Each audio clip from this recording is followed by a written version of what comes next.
Have you ever met someone who seemed like they were put into your life just for a moment? You connect with them, share a bit of yourself, and then they vanish, leaving you wondering about the meaning of that brief encounter. Sometimes these moments shape us in ways we never imagined.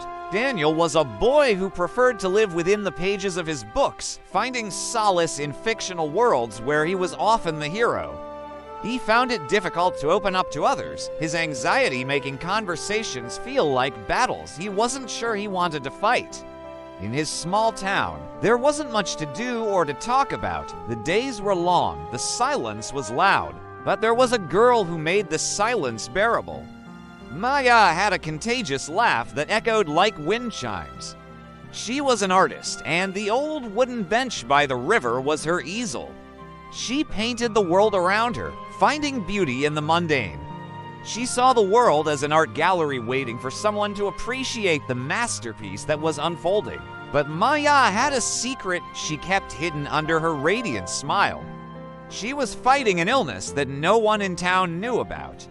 It was a private battle, one she fought with the quiet strength of a warrior who refuses to let their shield be lowered. One day, Daniel gathered all his courage and decided to approach Maya. He wanted to talk to her, but he wasn't sure what to say.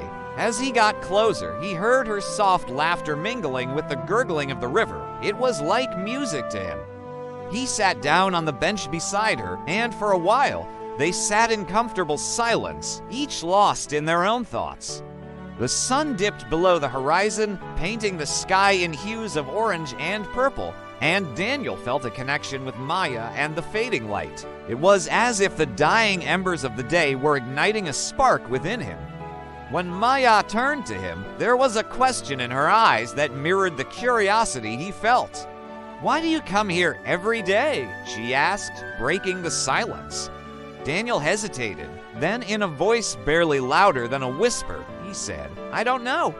I just do." Maya looked back at the river, her gaze distant. "You know," she said softly, "this river never stops flowing.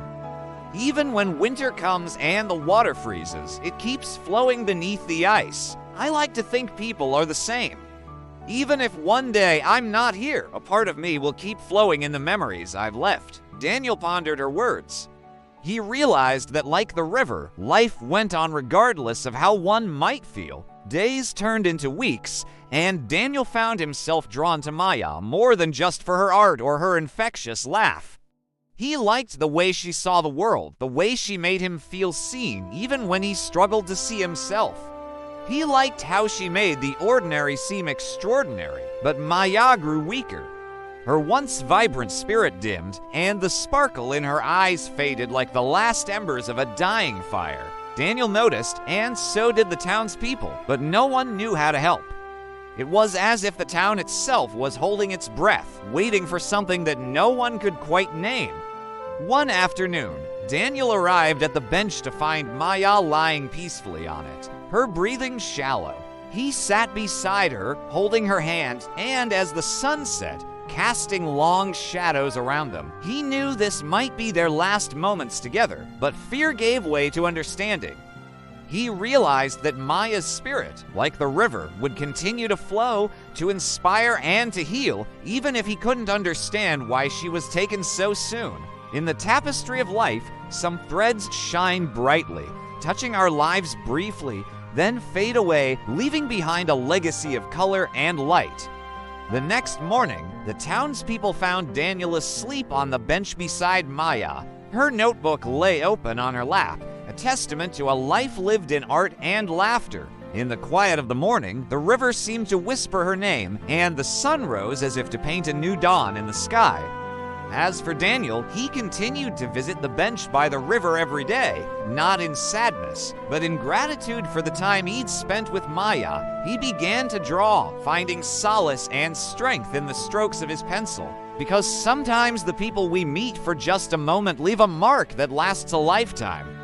But what if that moment was the only chance to say goodbye?